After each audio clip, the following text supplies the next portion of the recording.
قبر د آخرت د پوړو نه لومبی پوړی ده او نبی کریم صلی الله علیه وسلم فرمایي چې دا قبر چې دی یا خو روضة من ریاض الجنه د جنت د باغچو باغچه ده و اما حفرة من حفر النیران او یا د اورونو د کندو نه د اور یو کنده ده. دا د حضور پاک مبارک وینا ده. ډېر خلک په دې سوچ کې دي او په دې فکر کې دي چېرې د قبر د عذاب دا به څنګه وي. دا خو مونږه د عقل نه لږ غوندې دا خبره لرې غوندې ښکاري. ځکه نبی کریم صلی الله علیه وسلم فرمایي اذا اقبر المیت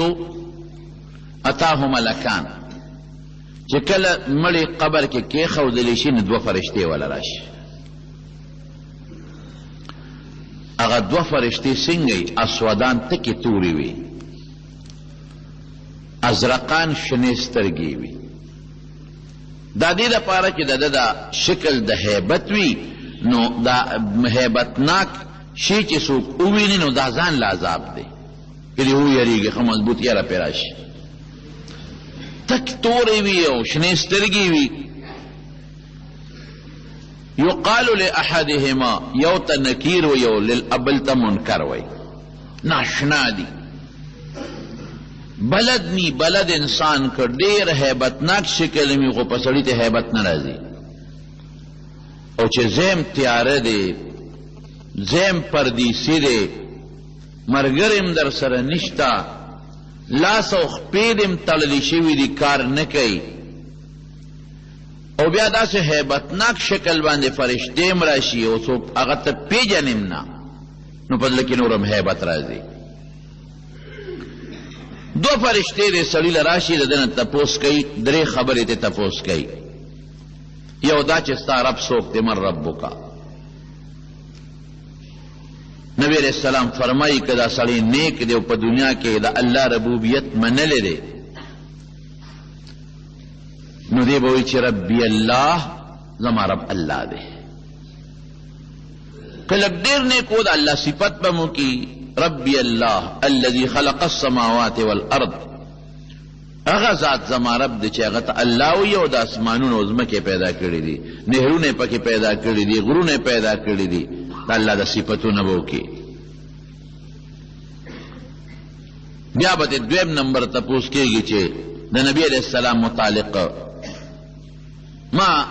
تقول فی حق هذا الرجل. حضور پاک مبارک به ورته روزه مبارکه ښکاره کي، یا د هغه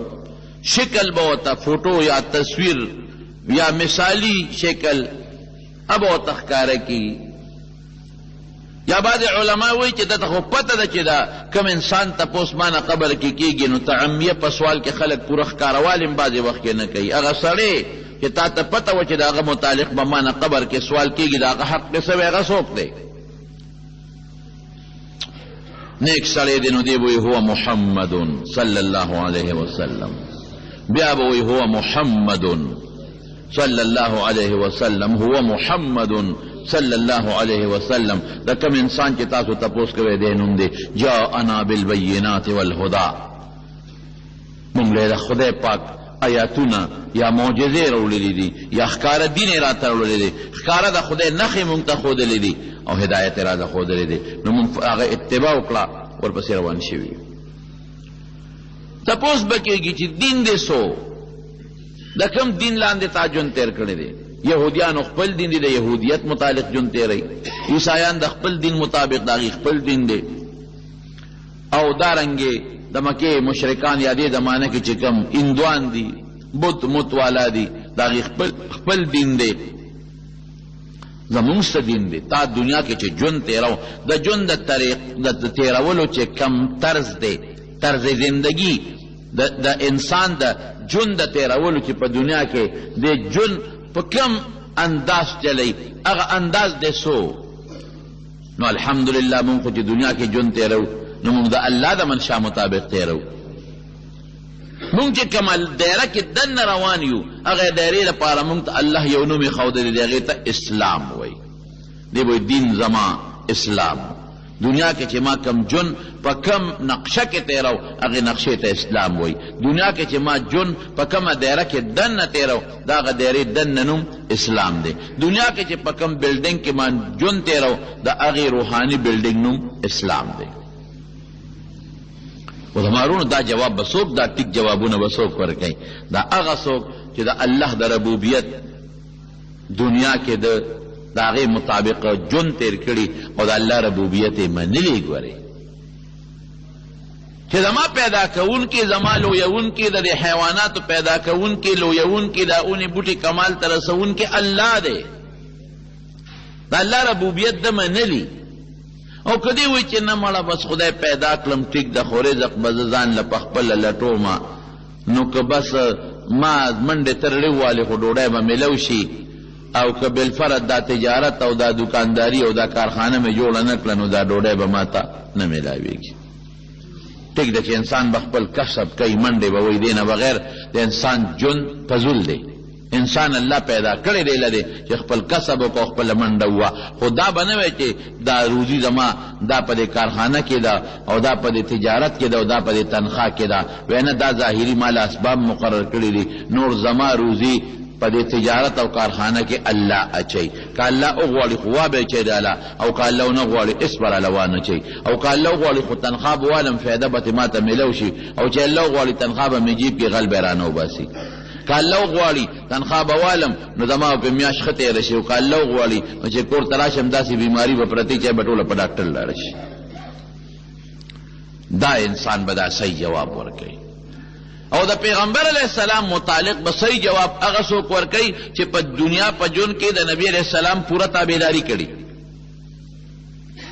دا پیغمبر د په حیث د دیني پیژندل چې دا د مکې یو شخصیت دی دا نه چې دا یو ډېر لوی عظیمه هستی ده بېشک دا اشکال دا نشته نه په دې به پیژني چې عظیمه هستی هم ده د مکې اوسېدونکي هم دی نبي آخر الزمان هم دی خو الله زما د هدایت دپاره لیږلی دی نو زه به د هغه د هدایت تابعداري کوم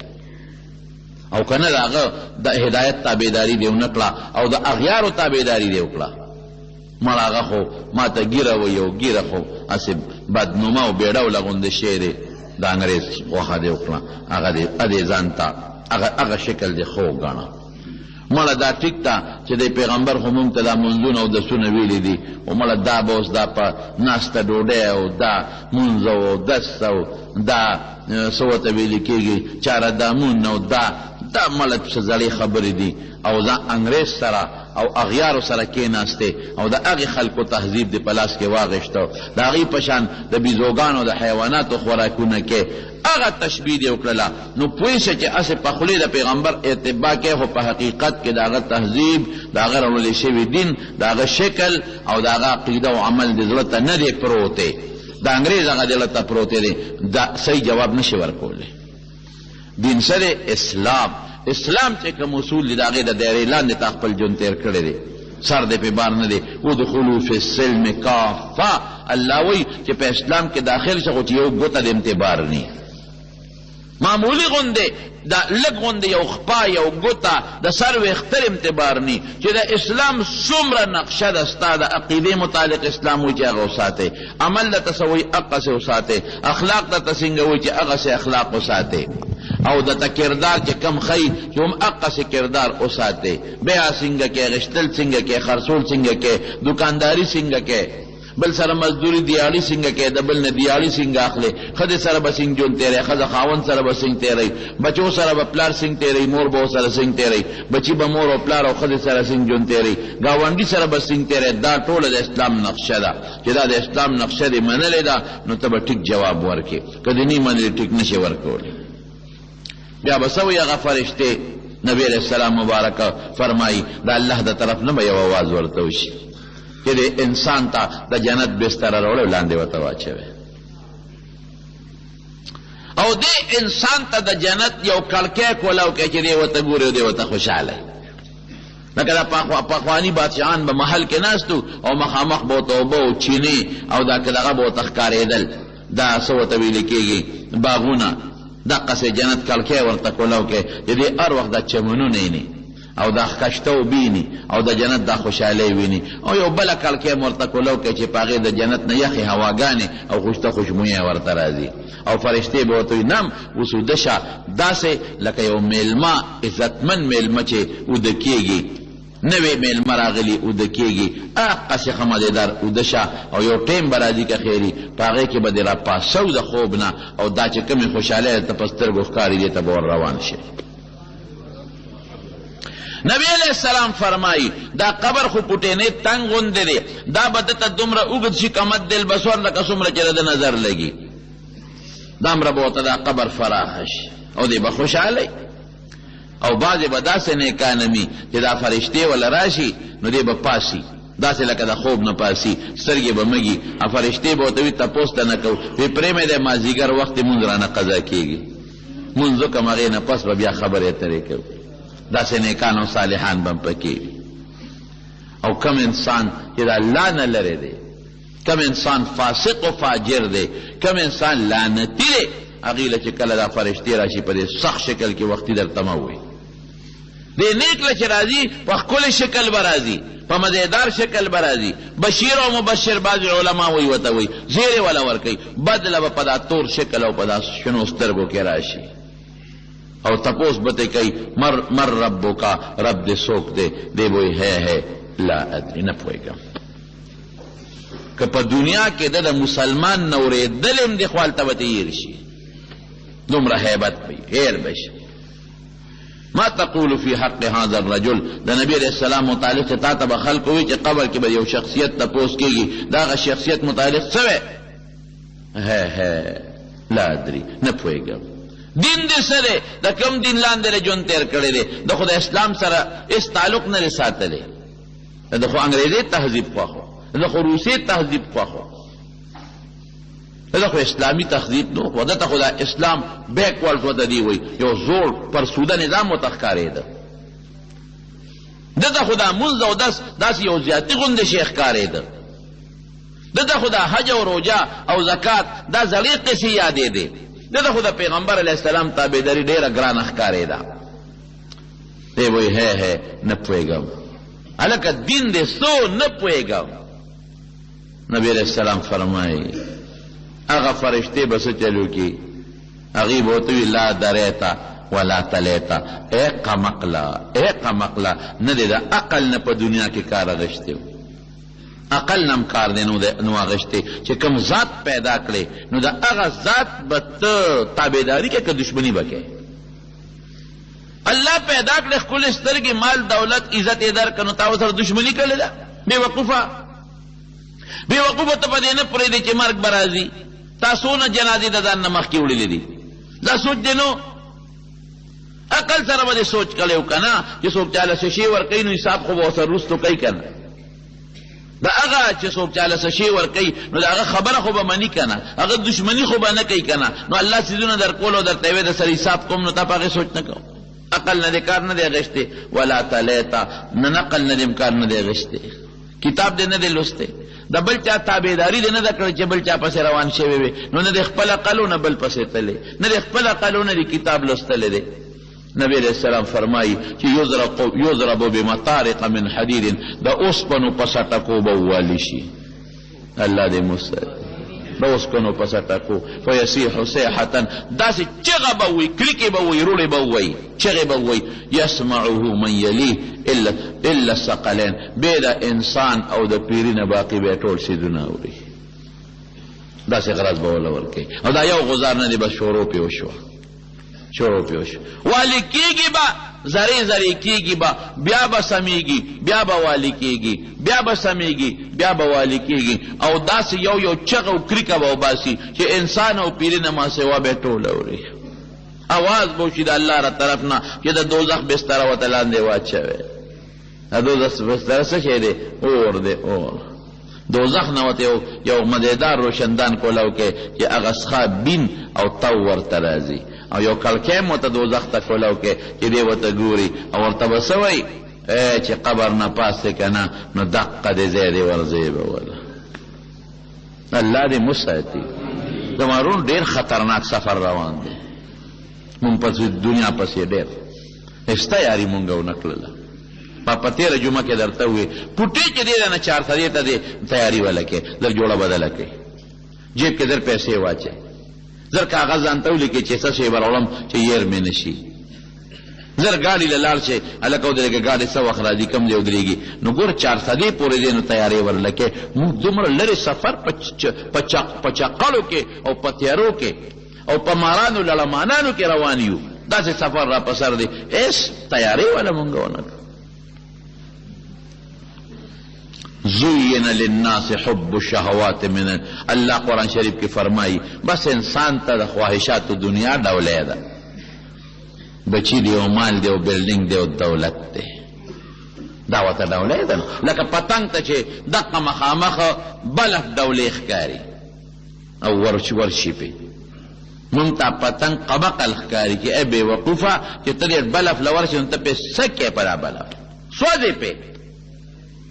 هغه ته ډولې ښکاري، مونږ ورته څه وایو ای بې وقوفه پتنګه چې ورلې سوځې ته په دا بلف څه کې.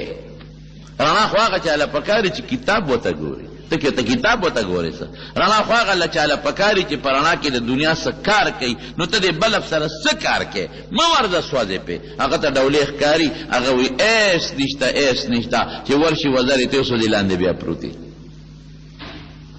د چرمخکې او دا نور څیزونه اخري. دقه رنګې فرشتې مونږ ته ګوري، مونږ ته دا دنیا ډولی ده لکه پتنګ ته چې اور ډولی دی، هغې را پورې خاندي چې مه ورځه نیکبخته، مه ورځه والا،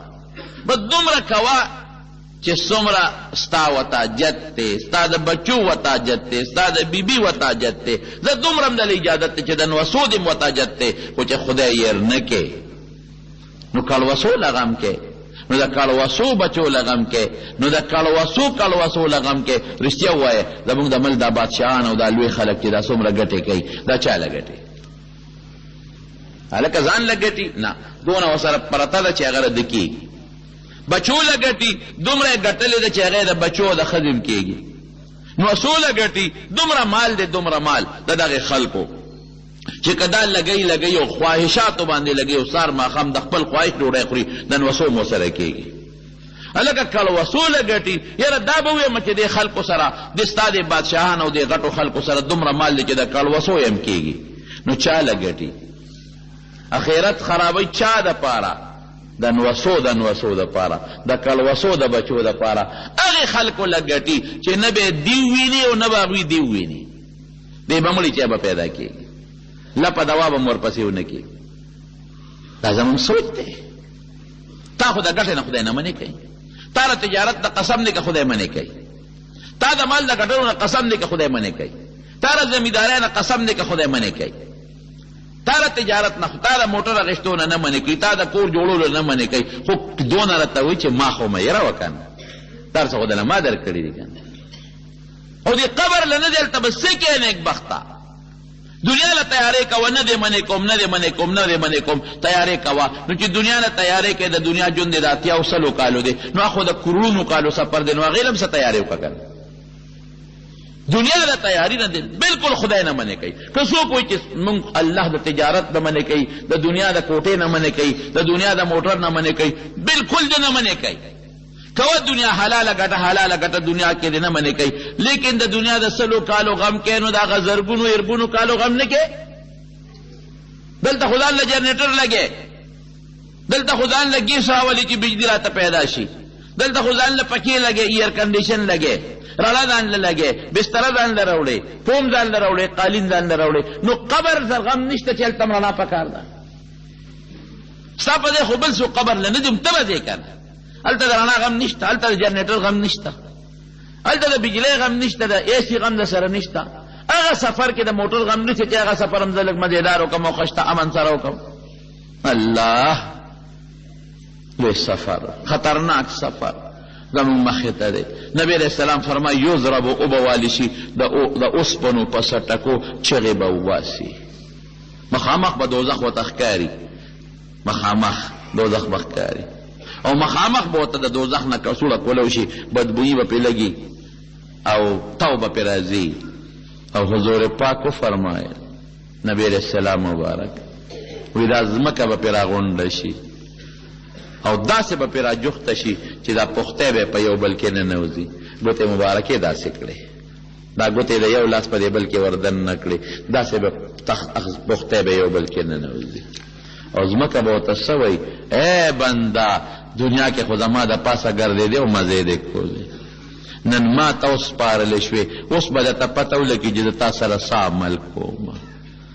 راجوخته به شي پې او نیک انسان ته به ځمکه وایي ای بنده زما د پاسه ګرځېدې خدای دې یادو ډېر خوشحاله ومه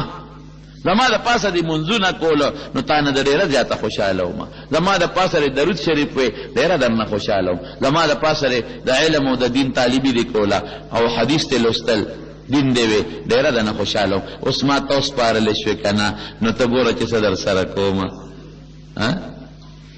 نو څه به ورسره کوي لږه به پرې راجوخته شي معمولي شان زور به وله ورکړي لکه مور چې بچې سر له زور ورکړي او بیا به ترې دومره فراخه شي لکه د سترګو په نظر ورونو د قبر جون حضرت عثمان رضی الله تعالی عنه څومره لوی شخصیت نبی علیہ السلام مبارک یو لور پې واده و چې وفات شوه بلې ور په نکاح کړه چې هغه وفات شوه وایي که زما درېیمه لور وي ابا مې عثمان ته په نکاح کړې وه عثمان چې جنتی دی یو ځل نه څو ځله نبی علیہ السلام د عثمان رضی الله عنه متعلق د جنت زیری ورکړی دی خو دا عثمان چې به قبر ته کېناست نو په ژړا به شو او دومره به یې وژړل چې ږیره به یې د اوښکو نه لمده شو نو چا ورته وی د جنت او د دوزخ ذکر کېږي جاړې نه چې د قبر ذکر وشي جاړې الله وایي ما د خپل محبوب نه اورېدلی چې قبر د آخرت د پوړو نه رومبې پوړی ده که دا د چا ښه شوه وروسته به د دې نه ښي او که دا د چا خرابه شوه وروسته به د دې نه سختې را روانې او دا د وحدت دا هغه کوټه ده چې یوازې به پکې پروت دی دا د مارانو لړمانانو کوټه ده حضور پاک فرمایي په یو بدعمله کم از کم اویا ماران به مسلط شي سهار او ماښام به ټکونه ورکوي او کم مار دی الله الله که یو اجدها دنیا ته خوله راوویستله او دنیا کې پوکي وو نو تا چې څومره شنه بوټي دي وچ به شي دومره خطرناک ماران دا پې مقرر لړمانان پې مقرر دا به ټکونه ورکوي دی به چغې وایي خو چغې خو کار نه کوي حضور پاک یو ځل د مدینې منورې په مقبره تېرېده ودرې صحابو ته او بیا تپوس وکړو وی دا څوک دي دا دوه کسان ولې د الله رسوله انهما لیعذبان دې ته عذاب میلاویږي دې دواړو قبرونو والا ته عذاب میلاویږي وما يعذبان فی کبیر ایسا ډېر لوی سیس کې ورته عذاب نه میلاویږي معمولي غوندې غلطي کړې ده هغې کې رانیولې شوې دي بلا وانه لکبیر خو ګناه کبیره ده اسان غوندې ځان ساتل ته اسان و ګران نو خو ګورې الله پې خفه کېده غټه ګناه وه څنګه اوس به راته پته ولګي د قبر عذاب ور یوازې کافر له نه دی مسلمان بدعمله لام دی ولې وی دا یو کس چې د به د چغلۍ نه ځان نه ساته چغل خور او دا بل کس چې د به اودس نه وچاو د متیازو نه به ځان نه ساته اوس چې لوی مستري که نه لوی مستر او ښه ایسري کړې پتلونه یې چولي نو ځان ورته په دې بدې ښکاري چې دی په کاغذ یا په لوټه ځان وچکي متیازو نه بولو نه ځان نه ساته او دا بل چغل خور نو بیا نبی علیه السلام مبارکه یو څانګه راواغېسته په منځ یې نیمه کړله نیمه په یو قبر ښخه کړه او نیمه په بل قبر ښخه کړه وی ممکن ده چې تر څو دا څانګې اوچې شوي ني نو الله به د دې په عذاب کې اسانتیا راولي دقه قبر کې د عذابونه پراته دي دقه قبر کې او ډېر خلک وایي هلکه څنګه عذاب دی مونږ خو قبر وکنو نه پکې مارو نه پکې لړمو نه پکې اورو نه پکې خوشبویي وه مونږ خو وکتل هېڅ هم پکې نو نه پراخه ما خو د هغه قبر سره خوا کې بل قبر که نه نو دا خو پراخه خو نه او نه مونږ چغې واورېدې هغه خو خاورې شوې دی زمانونو د آخرت بعضې څیزونه الله زمونږ نه پټ ساتلي او مثال یې در کوم ستا عقل به اوس واخلي بعضې څیزونه الله د آخرت زمونږ نه پټ ساتلي ولې که دا مونږ ته ښکاره وې بیا به اسلام د زور د مخه او دویم څه بیا به په دنیا کې چا جون نه وې تیر کړی چې ته په مقبره تېرېدلې او د پلار چغې دې اورېدلې په قبر کې کړه دې خو که بدون اسلام به دې بیا راوړه یا قبر دې خوا کې کنولې او د هغه بویونه در باندې لګېدلې بیا به اسلام د زور د مخه و کړه دې خو که بدو منه به دې کې وروره چې نه منم دغې سره څه وکړم لیده به دی لکه مخامخ چې درته اور ښکاري او ته نه ورځئ او بیا به څو جون به دې تېر کړی چې ډوډۍ دې خوړه ښځې راته ډوډۍ ښیوه یا ښځې لرکه نه مې تېرېږي د بابا هغه کرکې خو مې هم په داړه کې پرتې دي خو که ما په غلط تلیم به د پلار چغې اورېدې چې راتلې هم به دې چغې اورېدې که اورېدې هم چغې او چې راتلې هم چغې د رور به دې اورېدې د ګاونډي به دې اورېدلې ښځه دې مړه وه د هغې به دې اورېدلې دا کرکې به دې اورېدلې جون به دې سینګه دا خدای پټ ساتلي بعضې څیزونه الله پټ ساتلي دي پټ دغه خاورې دا زرې زرې چې پرتې دي په دا قبر کې دا د خپل روح سره د هغې مضبوط تعلق دی کلک دغه زرې زرې الله ته معلومې دي ما ته نه دي معلوم الله ته او الله به هغه ذراتو ذراتو له مذاب ورکوي زه دله مثال در کوم چې تاسو پرې پېښ یو ماشوم د مور په غېږه کې دا ماشوم کله ویریږي په دې خوب کې دا ولې یریږي دې خوب ویني دا ماشوم کله مسکي شي په دا خوب کې دا ولې مسکي کېږي دې خوب ویني مور ته خبر ده دې خوب نه غېږ کې پروت دی مور ته نه ده خبر قبل مثال هم در کوم دوه کسه په یو کټ کې پراته دي یو کس خوب ویني په خوب کې امریکې ته روان دی حج له روان دی کابل ته روان دی کراچۍ ته روان دی په خوب کې لګیا دی په خوب کې او خوبونه یې نه هلکه تاسو وینئ داسې خوبونه کوي څوک پکې زمینداري کوي او څوک پکې امامتي کوي کلنډر پکې چغې وي پېښور له باروبار خوب یې نه که نه خوب یې او بل کس خوب اینی چې هلکه زمرې راپسې دی منډې دي څوک وایي کوي کې پرېوتم څوک وایي سیلاب کې پرېوتم او چې راویښ شي که نه نو خولې ته روانې خولې او ټول لچي او زر ما ته ټلیفون وکړي یا بل ته یاره یو ناشنا خوب مې ولیده څه خوب دې ولیده یاره چې خو زمرې راپسې و خو خدای ته بچ کړم مار مې په خوب کې ولید بس ټک نه بچ شوم لرګی مې کابل ته پکې ځي دی خو پکې زمینداري کوي دی خو پکې یوې کوي دی خو لګیا دی پکې سعودي ته روان دی دی پکې حج کوي دی پکې عمره کوي لیکن خوا کې ورسره بل انسان دی اته ستا نه دی خبر په د سخت هم تېرې شي زمري هم پکې په منډه ولیده چکونه هم پې ولګول خولې هم ته روانې دي بل سړی چې خوا کې پروت دی ته نه دی خبر دا یو مثال شو دقه عذاب دی مړي ته خوشحالي دی مړي ته میلاویږي لیکن خوا کې بل انسان دی ته نه دی خبر دا یو مثال شو هلکه چغې وایي مونږ څنګه نه وو پیریان خو منو که نه منو پیریان خو په دنیا کې شته که نه پیریان چې جون تېرې خبرې به کوي که به نه کوي مونږ چغې وایو هغې هم چغې وایي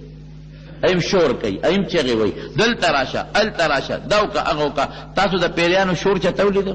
نه مونږ سره پیریان په درسونو کې هم را سره ناستې کړي دي په درس کې مونږ سره پیریان پاتې شوي او باباجي سره زمونږ خو دلته د دنیا پیریان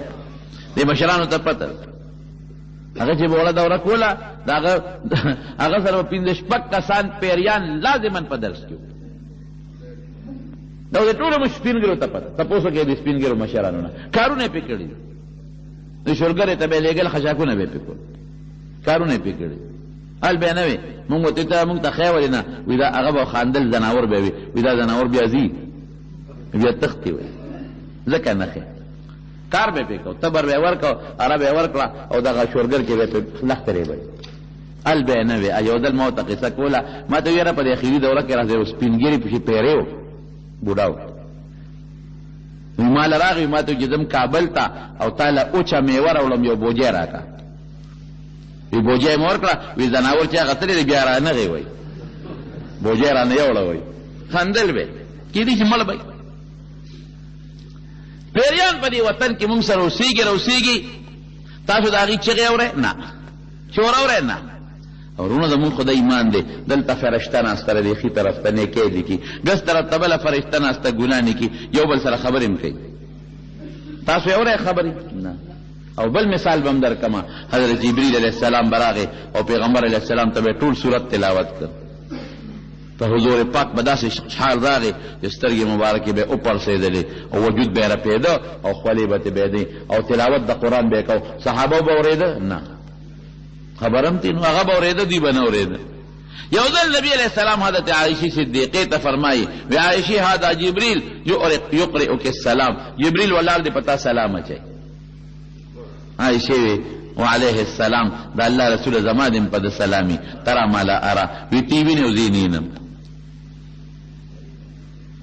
پیغمبر علیه السلام خبرې اوري هغې ویني عایشه صدیقې خبرې نه اوري هغې نیني دا یو مثال شو نو د اخرت حالات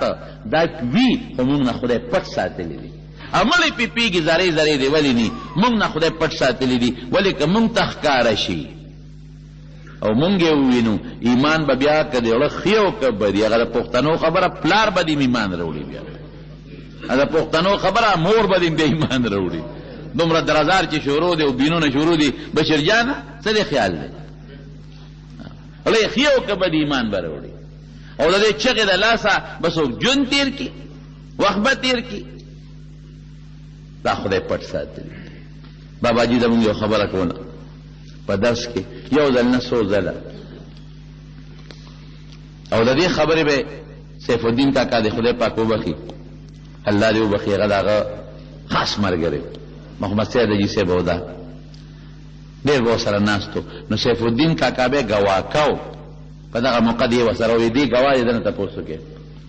خو تاسو ته هغه مقبره و قبر ځکه نه ښیمه چې زمانه داسې ده چې بیا به ټول ورځي او دا قبرونه به تاویږي یو مقبره کې راته یو قبر وښو وی پلانکې مقبره کې دا پلانکې قبر دی وی د دې پخوا کې چا قبر کنه او پیرانو جومات کې ما دوره کول سبق مې وی طالبانو ته د یو سړي نوم یې واغېست اوس مې هېر دی چې څوک و خو یې راپسې راغی وی ما ته چې ته راشه مولي صاحب مړی پکې راووته روغ رمټ پروت دی مونږ خو به طالبانو ته وی چې ګوره د بعضې انسان دا وجود د خورو نه خدای محفوظ ساتي او بعضې زر خورې کېږي بعضې 2 میاشتې پس خورې شي بعضې 10 میاشتې پس بعضې کال پس بعضې دا د روح او د بدن تعلق دی په هغې طالبان پوهېږي تاسو پرې نه پوهېږئ ځکه یې درته نه ویل یو ما طالبانو ته چې ځای چې ځو چې دا تماشه وسوکې چې تاسو وایئ چې یاره دا څنګه په خاورو کې پروت دي ورل وایي چې څنګه ورلو او ما ورته وکتل نو سړی کفن پې د پاسه پروت دی کفر هم سالم دی او سړی په قبر کې بالکل سلامت پروت دی او په دې سینه باندې خنجر دی چا په خېټه والي او په سینه په دې خېټه کې خنجر هغه 2 مخي دی چاړه ني اپراتره پخوا به ټوپکې تماچې نه وي دا به مولوي صاحب د خدای پاک وبخي ما ته پته نه لګي خو اسنودین کاکا څوک و څوک مشر به ودرې کړي نو تیر شوی دی وی اسنودین کاکا ور ټوپ کړي او هغه چاړې ته راښکا چاړه خو قیمتي شی وي که نه چاړې ته راښکا وی چې چاړې ته راښکه وینه دې شروع شوه مړی نه وینه ډاکټر دا مني حکیم دا مني چې د مړی نه دې وینه روانه شي سړی چې مړ شو خو ټول رګونه وچ کلس شو وینه د کوم ځای نه ده وی وینه دې روانه شوه خیر هغه ټوکړې رالو پکې ایږدو مالوچ رالو پکې ایږدو خو وینه نه بندېږي وی ما ورته وی اسنودین کاکا دا به مشر ده کو چې باباجي به زموږ اسنودین کاکا وي وی ما ورته وی چې راکړه دا چاړه وی چې چاړه یې راکړه نو مونږ وله په هغه زخم کې کېښوده نو وینه بنده شوه او دا چې د خلقو دې خاخو او دا چاړې وله په دا خېټه کې پرېښېده نو په دقه وجه یې پرېښېده تا به مونږ ته قبر هم هغه خوري پلانکې مقبره کې پلانکي ځای کې دا قبر دی او دې نه مخکې به درته ویم په احد کې چې کوم خلک شهیدان شو حضرت جابر رضی الله عنه فرمایي وی زما پلار هم پکې شهید شو ډېره زمانه تېره شوه اړه مې بس خپاو وی مونږ چې دا مړي راوړل مدینې منورې مقبرې ته نبي علیه السلام وفرمایل چې موړ هم دلته یې پرېږدی دلته یې ښخ کړې یاره بس وی ډېره موده پس مېړه کې رالل چې زه خپل پلار وباسم او ده سره بل ملګری م ښخ و، دوه کسه په یو قبر کې ښخ و، ځکه چې په احد کې شهدا ډېر وو، ځمکه سخته و، صحابه څه زخمیان هم نو قبرونه کنستل ګران وو، نو په یو قبر کې دوه درې درې ښخ کړي. مې چې زما پلار د بل سړي سره یو ځای ښخ دی، دې ته راوباسم. وایي چې قبر مې وکنسته او پلار مې را وویسته، وایي داسې پروت و لکه پرون چې پروت وي، مړ شوي.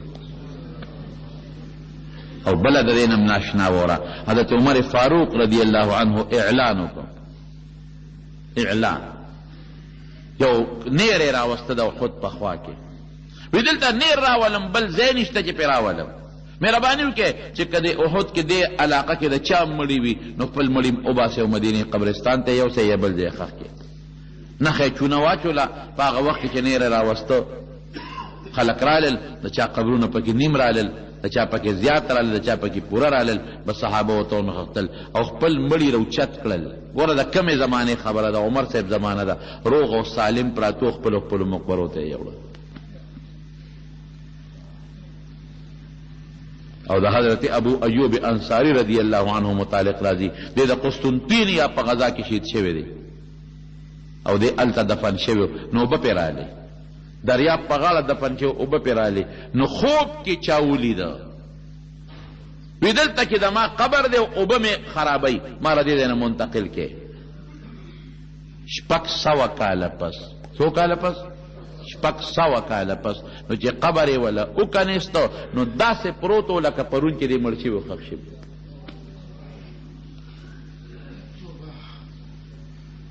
دا د الله یو خپل نظام، دلته خپل نظام، هلته خپل نظام. دا مونږ چې ګرځو د خدای څومره لوی قدرت دی، دا مونږ چې سترګې رپو، دا مونږ چې عقل لرو، دا ژبه چې دغه قوم ژبه څومره تیز اواز ته خیږي، حالانکه نه سندان شته او نه زرتک شته، ټوټې غوندې دا ژبه د غاښونو سره لګي او د شاته نو پسې هوا را روانه ده او څومره تیز اواز دی. دا د خدای څومره لوی قدرت او څومره ښکلی طاقت. د مهرونو دا د الله قدرت دی، دا الله نښې دي چې رب العالمین دغه مړي باندې په دې قبر کې خوشحالي م راولي، په دې قبر کې په دې مړي خفګان او تکلیف م راولي، راحت م پې راولي، عذابونه م پې راولي. اپې پوی دی خو مونږ پې نه یو پوی، مونږ نه الله دا ډېر پټ ساتلی. او دا ټولو نه لویه خبره دا ده چې الله وایي د قبر عذاب شته، پیغمبر وایي شته، الله وایي فرشتې شته، پیغمبر وایي شته، الله وایي پل شته د دوزخ د پاسه نری پل سویرات، پیغمبر وایي شته، الله وایي جنت شته، دوزخ شته. نو زما عقل که رسی که نه رسی نو زه به د خدای او د رسول منم. که ته وایې نه زما عقل ورته ورسېږي منم، او که عقل نه رسي نه منم، نو دا تا په عقل اعتماد وکړو، په خدای او رسول اعتماد ونه کړو. او موږ به د عقل په مقابله کې په چا باندې اعتماد کوو؟ په الله او په رسول. نو دقه د قبر مشکلات او دا پریشانۍ سره روانې دي، دا زموږ په سر دی. امام بخاری رحمت الله علیه چې ښخ کړ، امام بخاری رحمت الله علیه، نو د قبر نه به خوشبویان تلې، خلک به راتلل او خاورې به یې تختولې د خوشبویۍ دپاره، بیا به خوشبویي تله، بیا به تله، خلکو به بیا خاورې تختولې، بیا به یې خاورې تختولې، او شاګردانو پې د پاسه بیا بیا خاورې اچولې، قبر به یې جوړو. اخره کې شاګردانو الله ته درخواست وکړو، یا الله ته خو د کرامات او برکات خلکو ته ښکاره کې، خو موږ په غم اخته یو، هر وخت قبر جوړو. د هغې نه پس خوشبو بنده شوه او لرګي پې د پاسه کېښوده. مولانا احمد علي لاهوري رحمت الله علیه د قرآن ټول عمر خدمت کړی دی، دا خو دنیا ته معلومه ده چې د قبر نه خوشبویي راوړي. زمونږ د دارالعلوم دیوان په اکابرو کې لوی شخصیت تیر شوی دی، قبر نه به خوشبویي تلي. نو دا بعضې نمونې ښودلې کېږي. عیسی علیه السلام چې په قبر تیر شو، مړي ته به قم باذن الله، مړی به اومدلېده او ځمکه به وشلېده او بار به ترې ووته. یو مړي ته وایي وی قم باذن الله، ځمکه وشلېدله، مړی ته بار راووته. د مړي دا نیم سر او ګیره تک سپین او نیم تور، هغه عیسی علیه السلام ته لکه دا ولې دا را باندې څه چل شوی دی وی دا صاحب هیبت ته وجې نه سپین شو یعنې چې خلک مړ کېدم دا تورو دا سر و سپین وی مې ګنې قیامت شو وی خوس بیا الله ته ویم چې دنه سو باسي او واپس خپل قبر لدی وی ښه ټیک شوه وی ته څوک یې د عیسی دا یو معجزه شوه وی ښه یو مهرباني وکړه یو مهرباني چې کله مې ساره نو الله وباسي نو الله ته یو درخواست وکړه چې ځان قدر نه مې ګورې وساتي زه کومه زمانه کې زرګونه کاله مخکې مړی ما او زما په خوله کې اوس هم د ځان قدم تریخوالی پروت دی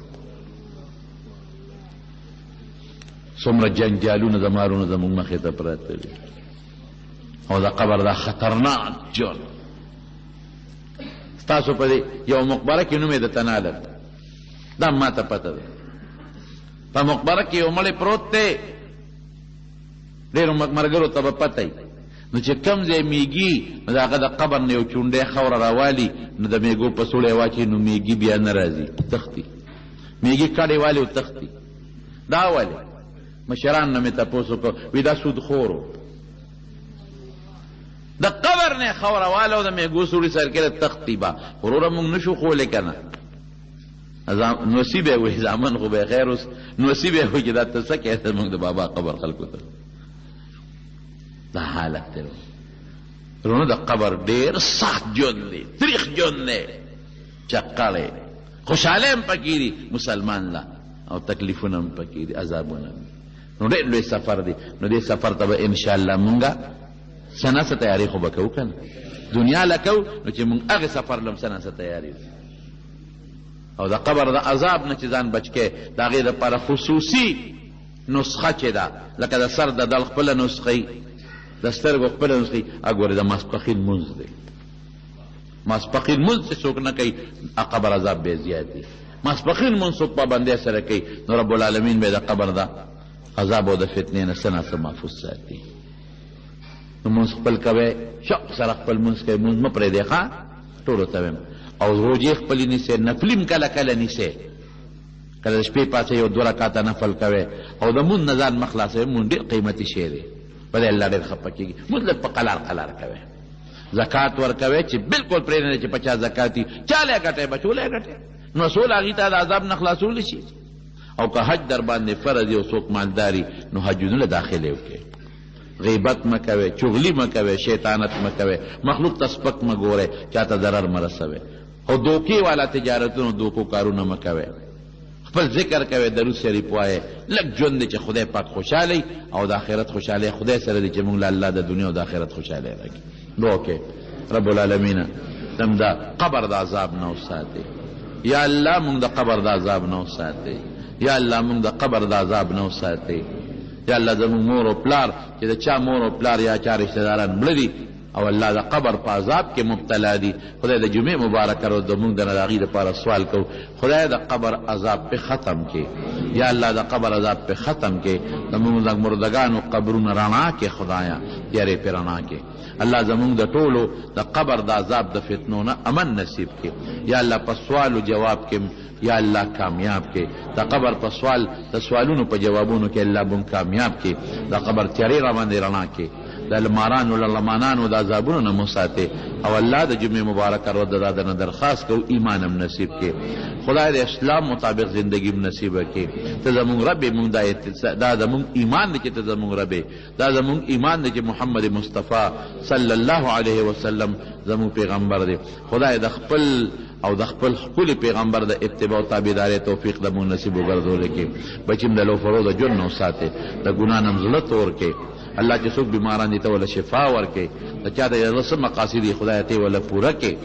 الہ العالمین که څوک بیمارانی کورونو کې اسپتالونو کې ته وله روغ صحتونه ورکړي څوک په پریشانو کې مبتلي پریشانۍ وله په خوشحالو باندې بدلې کړي الله چاته یو بل سره روانې دشمنۍ طلبګانې وي هغه په روغو بدلې کړي الله موږ د بغضیانو د بغضونو نه وساتې د حاسدینو د حسد نه مو ساتې د شریانو د شر نه مو ساتې او د اتفاق او د اتحاد زندگی نصیبه کې او د دنیا او د آخر د رسوایۍ نه مو ساتې الله د دنیا او د آخر د رسوایۍ نه مو ساتې الله د دنیا او د آخر د رسوایۍ نه مو ساتې الله زموږ وروڼه اخویندې د هغې اولاد دوستان بچي او د هغې اولاد الله د دنیا او د آخر فایدې خوشحالۍ او نعمتونو باندې مالا مال کې. بعضې دوستان زمونږ د ډېر لرې لرې ځای نه دي جومات ته مانځله راځي، الله په یو قدم ولا اجرونه ورکړي، د زړه مقاصد یې پوره کړي،